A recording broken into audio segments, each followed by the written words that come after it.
In this video, we're looking at the LK Chen Snow Peak. This is a very, very impressive Jian. We have an authentic rayskin handle on this one. Beautiful beige vegan leather. So this is not real leather, but it's very, very well done. Did the cutting with it already, performed very well. Cuts extremely precise. I'm very excited to talk about this one today. Let's jump into it. All right, starting out with the sword alone, we're looking at 2 pounds, 4.6 ounces of an overall weight of this blade. Very, very easy and agile to move in the hand, especially for a Jian of this size with this long of a blade. It cuts extremely well. I can't really stress enough how well these do. LK Chen blades, this is our third one that I'm going to be reviewing, and this has been my favorite so far. The Dows that I've done before, the hidden Dow and the other double dragon Dow that I've reviewed before on this channel, also did very well. I would say those are a little bit more of an aggressive blade shape, and they're not just choppers. The point of balance is excellent on those. But this one has a little bit more finesse and a little bit more agility is the word that comes to mind with this Snow Peak Jian blade. We're looking at 2 pounds, 4.6 ounces, and an overall blade length of 31 1/2 inches. Excellent blade. You have the option, really, of course you have the option, looking at the authentic rayskin handle. The grip is excellent. It's very kind of more of an oval or a little bit bellied out shape that you'll see in a lot of Jians. The grip, what I find really interesting about the grip is sometimes you'll see this used in the saber grip, and the guard actually allows you to have the thumb really in the perfect position for that grip.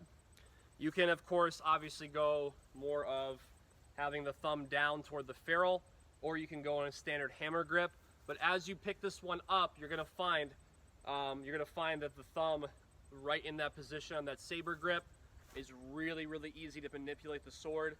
All the different types of manipulations you can use on this one, from cut to thrust. It's really easy to get back around. And again, this is something I would say more of as like a finesse and agility type of blade.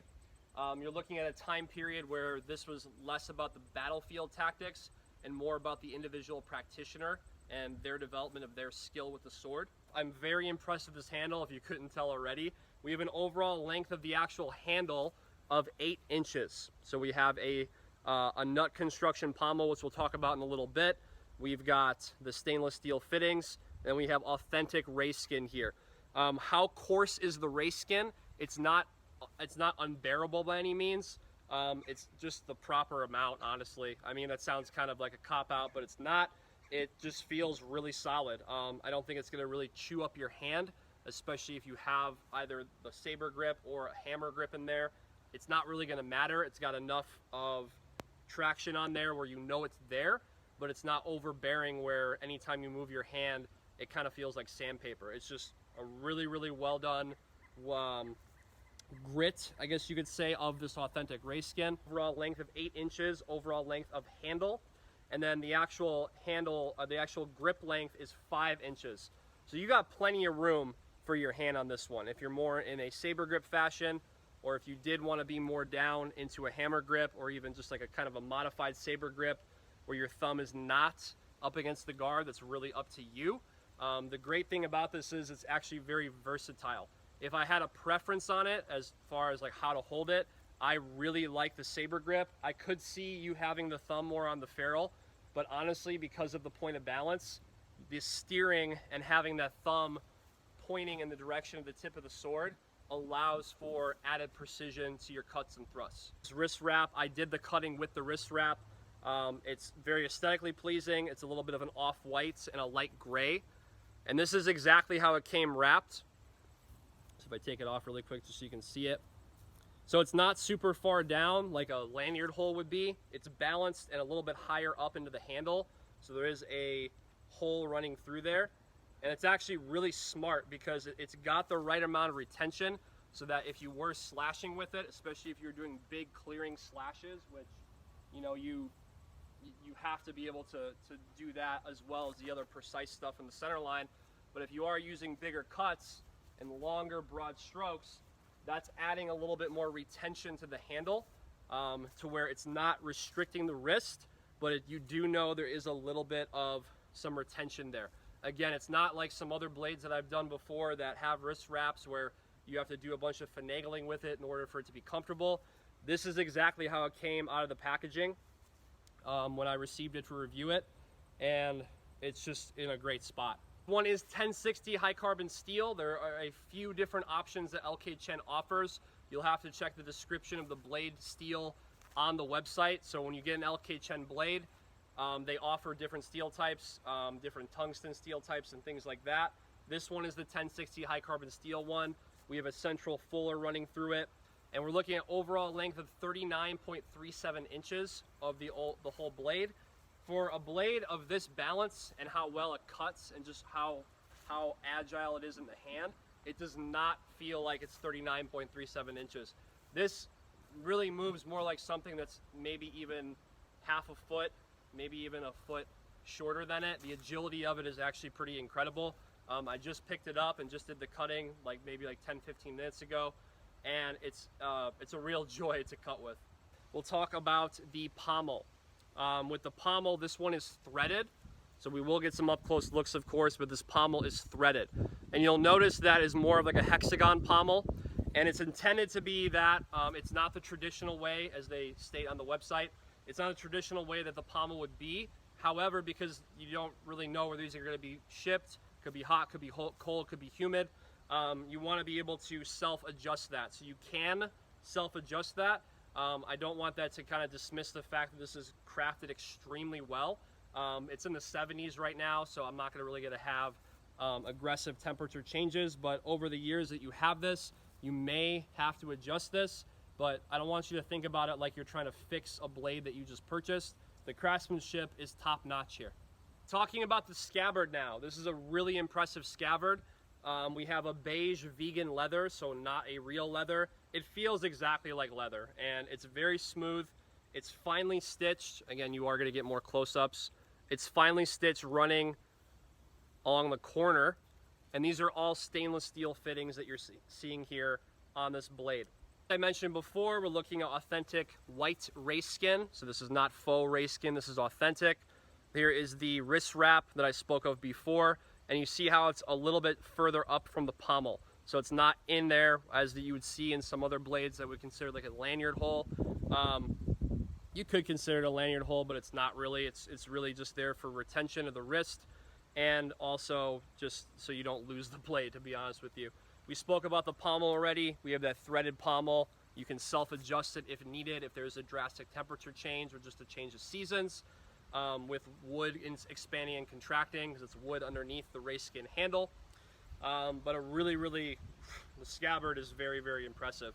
We also have sword fittings to display this. These are the stainless steel fittings you're seeing here. You can run cord through here and hang it.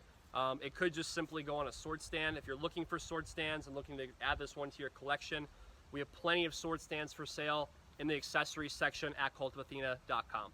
I've said a lot of nice things about this, and this isn't going to be any different. The point of balance is 3.9 inches from the handguard, and I don't really have anything bad to say about this blade, to be honest with you. I've never gotten an LK Chen blade that I didn't like, so they're not paying me to say that. I'm just holding the blade, and from what I know, this is what it feels like.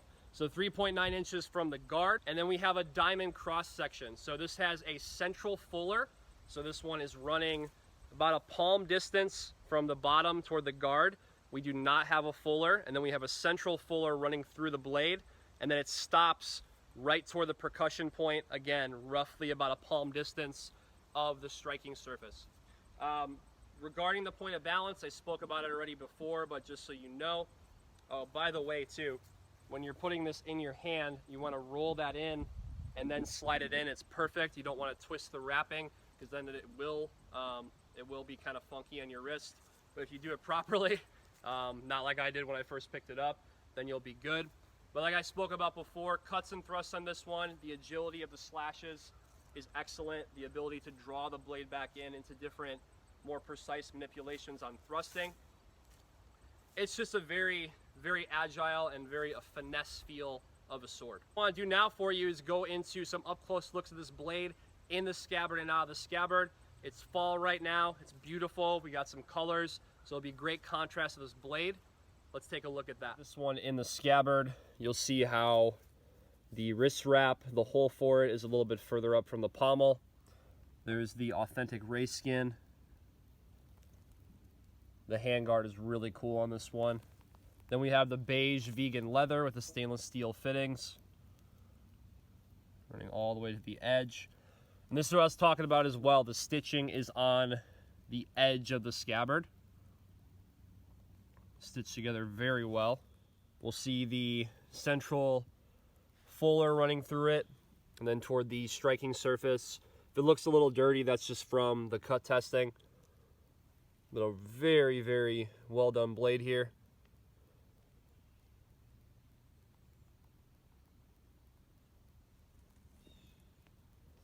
All right, so now we took a look at this blade in the scabbard, not the scabbard. Let's take a look at the cutting. I try to keep it between using the saber grip and also the hammer grip to give a different perspective on it. Some of the slashes I went a little bit easier on it just to see how the edge was and the point of balance.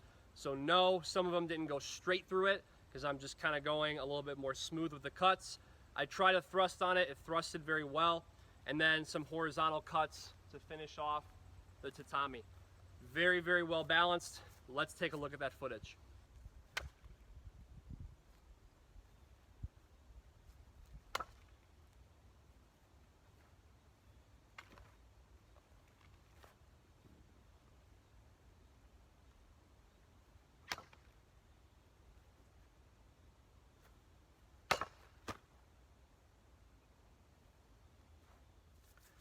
So I decided to go a little bit different with the cuts.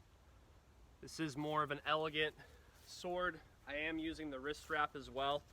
I was curious to see, just for the way that they wrap it, if it was going to restrict motion on the wrist, and even on uppercuts and things like that, it did not. I also play with two different grips.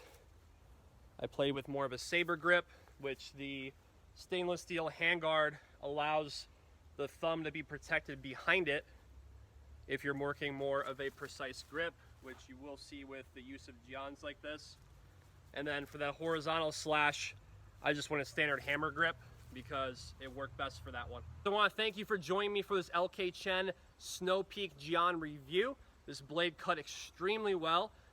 It's a very agile blade. I think of the word finesse as to define it. So very, very excellent craftsmanship, very aesthetically pleasing as well. If you want to see more LK Chen blades, click the link in the description below this video to check out all of our LK Chen swords.